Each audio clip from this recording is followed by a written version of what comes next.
Hello dear students, welcome to vision pharmacy. आज के हमारे इस वीडियो में हम बात करेंगे pre formulation studies for solid dosage form. तो शुरू करते हैं हमारा आज का वीडियो। उससे पहले आप सभी से रिक्वेस्ट है, please do like, share, subscribe and press the bell icon for getting updates on upcoming videos. सबसे पहले हम शुरू करते हैं डेफिनेशन ऑफ प्री फॉर्मुलेशन से। As per definition, pre formulation is a systemic evaluation of a drug's physical and chemical properties before formulating it into a final dosage form। तो students, जैसे कि आप जानते हो कि प्री फॉर्मुलेशन एक बहुत ही इंपॉर्टेंट स्टेप है, राइट। हम जब भी कोई फॉर्मुलेशन बनाते हैं तो पहले हम उनका प्री फॉर्मुलेशन स्टडी करते हैं। अगर प्री फॉर्मुलेशन स्टडी करेक्ट होगा तो ही हमने जो फॉर्मुलेशन फाइनल प्रोडक्ट बनाएंगे उससे वो सही होगा, राइट। मतलब जो हमारा प्री फॉर्मुलेशन स्टडीज है वो हमारे फिनिश प्रोडक्ट का फाउंडेशन है, यानी कि बेस है, राइट। अगर आपने रॉन्ग बेस सिलेक्ट किया तो अल्टीमेटली आपको जो आउटपुट मिलेगा वो भी आपका गलत हो जाएगा। इससे अवॉइड करने के लिए हम क्या करते हैं, हम प्रॉपर तरीके से प्री फॉर्मुलेशन स्टडीज़ करते हैं, ठीक है। ये प्री फॉर्मुलेशन स्टडी ड्रग्स के फिजिकल, केमिकल और मैकेनिकल प्रॉपर्टीज़ पर भी फोकस करता है, राइट। जिससे वो इंग्रेडिएंट्स यूज़ करके जब हमारा फिनिश प्रोडक्ट हम बनाएं तो फिनिश प्रोडक्ट जो भी क्वालिटीज़ हम उससे एक्सपेक्ट करते हैं वो सारे क्वालिटीज़ वो फुलफ़िल करे, ठीक है। अब हम बढ़ते हैं गोल्स की तरफ। What are the goals of pre formulation? तो सबसे पहला गोल है कैरेक्टराइजेशन ऑफ द ड्रग। ये कैरेक्टराइजेशन ऑफ ड्रग क्या होता है? तो जो भी हमारा एक्टिव इंग्रेडिएंट है और रेसिपिएंट्स हम यूज़ कर रहे हैं उनके फिजिको केमिकल प्रॉपर्टीज़ स्टडी करना, जैसे उनका सोलिबिलिटी हो गया, स्टेबिलिटी हो गया, मेल्टिंग पॉइंट हो गया, पॉलीमॉर्फिज्म हो गया, राइट। तो ये सारे कैरेक्टरिस्टिक्स हम उसमें स्टडी करते हैं। जो अगला पॉइंट है वो है फॉर्मुलेशन डिज़ाइन। तो स्टूडेंट्स, बेसिकली हमारा इंटेंशन क्या होता है कि हमें एक स्टेबल और इफ़ेक्टिव फॉर्मुलेशन डिज़ाइन करना है, राइट। तो ये फॉर्मुलेशन डिज़ाइन हम क्या करते हैं, इसमें अलग अलग रेसिपिएंट्स के साथ में कंपैटिबिलिटी स्टडी करते हैं। मतलब जब भी हमारा एक्टिव फार्मास्यूटिकल इंग्रेडिएंट और रेसिपिएंट्स को हम कंबाइन करेंगे तो कहीं हमें एडवर्स रिएक्शन तो नहीं मिल रहा है, एडवर्स इफेक्ट तो नहीं मिल रहा है, जो हम चाहते हैं वो प्रॉपर्टीज हमें मिल रही है या नहीं, वो सब हम यहाँ पे ऑप्टिमाइज़ करते हैं। इसे हम बोलते हैं फॉर्मुलेशन डिज़ाइन। अगला पॉइंट है आइडेंटिफिकेशन ऑफ पोटेंशियल इशू। तो स्टूडेंट्स, जब भी हम फॉर्मुलेशन करने जाते हैं तो हम कई चैलेंजेस फेस कर सकते हैं। For example poor solubility, stability issue etcetera, right. तो ये सारी चीज़ें हम बहुत अर्ली स्टेज पे डिटेक्ट कर पाते हैं प्री फॉर्मुलेशन स्टडी के वजह से। और उनके लिए हम क्या कर सकते हैं, वो स्टेप्स या फिर वो प्रॉब्लम्स को अवॉइड करने के लिए वो भी हम प्री फॉर्मुलेशन स्टडीज़ के हेल्प से डिटरमाइन कर सकते हैं। गेटिंग? अब अगला पॉइंट जो है वो है optimization of your formulation parameters. यहाँ पे हम डिटरमाइन करते हैं कि हमारे फॉर्मुलेशंस के लिए कौन से पैरामीटर्स बेस्ट हैं, ठीक है। ऑप्टिमम कंडीशन कौन कौन से है, हमारा डोसेज फॉर्म कौन सा होना चाहिए, मैन्युफैक्चरिंग प्रोसेस कैसा होना चाहिए, वो सब कुछ आता है ऑप्टिमाइजेशन ऑफ फॉर्मुलेशन पैरामीटर में। और लास्ट में सबसे इम्पॉर्टेंट गोल वो भी है कि आपको रेगुलेटरी कंप्लायंस भी ध्यान रखना ज़रूरी है, राइट। आपको ये इंश्योर करना है कि जो भी आपका फॉर्मुलेशन है वो जो भी रेगुलेटरी रिक्वायरमेंट है रिलेटेड टू सेफ्टी, एफिकेसी और क्वालिटी, वो सभी पैरामीटर्स को फुलफिल कर रहा है, मीट कर रहा है, ठीक है। It is meeting all this parameters. Getting? तो ये तो हो गए हमारे गोल्स ऑफ प्री फॉर्मुलेशन। अब आगे बढ़ते हैं to understand what are the various methods which are being used for solid dosage form for its pre-formulation studies। तो बेसिकली ये जो रिसर्चर्स हैं उनके लिए भी हेल्पफुल होगा। आप जब भी सॉलिड डोसेज फॉर्म बना रहे हैं आपके प्रोजेक्ट के लिए या रिसर्च पर्पस के लिए, तो ये सारे आप प्री फॉर्मुलेशन स्टडीज़ में पैरामीटर्स को आइडेंटिफाई कर सकते हैं, स्टडी कर सकते हैं, ठीक है। तो सबसे पहला पैरामीटर है सोलिबिलिटी स्टडी, और उसके लिए आप क्या यूज़ कर सकते हैं, आप उसके लिए यूवी स्पेक्ट्रोमीटर या फिर HPLC का इस्तेमाल कर सकते हैं। और हम क्यों करते हैं सोलिबिलिटी स्टडी, तो फिर जो भी हम ड्रग ले रहे हैं वो किस सॉल्वेंट में प्रॉपरली सॉल्वेंट है, उसके लिए हम एक्वियस सॉल्वेंट यूज़ कर सकते हैं या फिर हमें ऑर्गेनिक सॉल्वेंट की ज़रूरत है, ठीक है। ये सारा इन्फॉर्मेशन हमें सोलिबिलिटी स्टडी से मिल जाता है। गेटिंग? अब अगला जो स्टडी हम करते हैं वो है स्टेबिलिटी स्टडी। तो स्टेबिलिटी स्टडी में हम क्या करते हैं, उसके लिए हम यूज़ करेंगे एक तो स्टेबिलिटी चैम्बर, HPLC, TLC, ठीक है। इनका इस्तेमाल करके हम स्टेबिलिटी स्टडी परफॉर्म कर सकते हैं। और हम स्टेबिलिटी स्टडी करेंगे क्यों?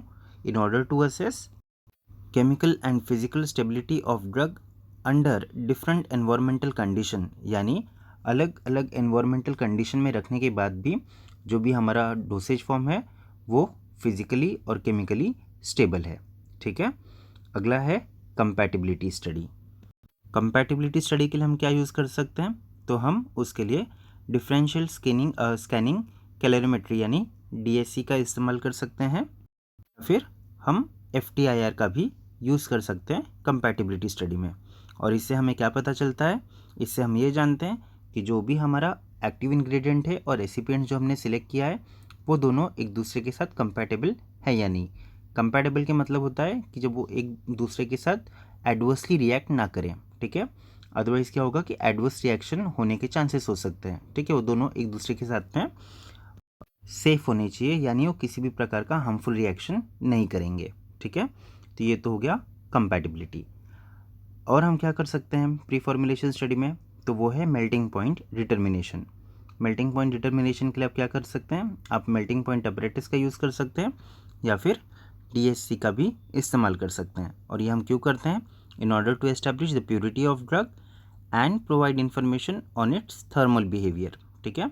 हीट के कांटेक्ट में आने के बाद अपना जो भी एक्टिव इंग्रेडिएंट है, जो भी ड्रग है, उसमें किस प्रकार के चेंजेस आते हैं वो स्टडी करने के लिए, ऑल्सो उसको आइडेंटिफाई करने के लिए कि आपका ड्रग प्योर है या नहीं, आप क्या कर सकते हैं? मेल्टिंग पॉइंट इवेल्युएट कर सकते हैं। तो अगला टेस्ट है particle size analysis. Particle size करने के लिए आप क्या यूज़ कर सकते हैं? एक तो आप लेज़र डिफ्रैक्शन का मेथड यूज़ कर सकते हैं या फिर सीव एनालिसिस आप यूज़ कर सकते हैं। और ये हम क्यों करेंगे? In order to characterize size distribution of drug particles that affect dissolution and bioavailability, ठीक है। तो जो भी हमारे ड्रग्स के पार्टिकल्स हैं, पार्टिकल्स के साइज़ को डिफाइन करने के लिए हम ये मेथड यूज़ करते हैं, जो डिसोल्यूशन और बायो अवेलेबिलिटी को भी काफ़ी हद तक इन्फ्लुएंस करता है। अगला आप क्या कर सकते हो? आप कर सकते हो डेंसिटी मेजरमेंट। डेंसिटी मेजरमेंट करने के लिए आप क्या यूज़ कर सकते हो? एक तो टैप डेंसिटी टेस्टर या फिर ग्रेजुएटेड सिलेंडर, ठीक है। ये टैप डेंसिटी, बल्क डेंसिटी आपको हेल्प करेगा कि आप सुटेबल फिलर और आपका फॉर्मूला ऑप्टिमाइज़ करने में आपको काफ़ी हेल्पफुल होगा, ठीक है। तो ये हो गए some pre formulation study that you can do for solid dosage form. आगे बढ़ते हैं अगले प्री फॉर्मुलेशन स्टडीज़ जो आप सॉलिड डोसेज फॉर्म के लिए कर सकते हैं। तो ये हो गया। अगला है हाइग्रोस्कोपिसिटी। तो हाइग्रोस्कोपिसिटी में हम क्या करेंगे? हम इवैल्यूएट करेंगे मॉइस्चर एब्जॉर्बिंग प्रॉपर्टी। जो भी हमारा ड्रग है वो कहीं मॉइस्चर तो नहीं एब्जॉर्ब कर रहा है, ठीक है। तो और अल्टीमेटली अगर मॉइस्चर एब्जॉर्ब करेगा तो वो इफेक्ट उसके स्टेबिलिटी पे पड़ेगा। इसके लिए हम क्या यूज़ कर सकते हैं? हम डेसिकेटर यूज़ कर सकते हैं और रिलेटिव ह्यूमिडिटी चेम्बर्स का इस्तेमाल कर सकते हैं in order to study moisture absorbing capacity, ठीक है। अगला हम प्री फॉर्मुलेशन स्टडी में कर सकते हैं वो है डिसोल्यूशन टेस्टिंग, ठीक है।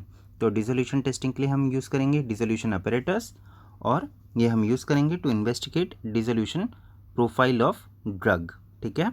तो हमारा ड्रग कब डिज़ोल्व होता है, ठीक है, उसका अल्टीमेटली आपका जब ड्रग अगर सपोज लेट डिज़ोल्व हो रहा है तो अल्टीमेटली उसका एब्सॉर्प्शन, थेरेप्यूटिक इफेक्ट वो भी आपको डिलेड मिलेगा, राइट।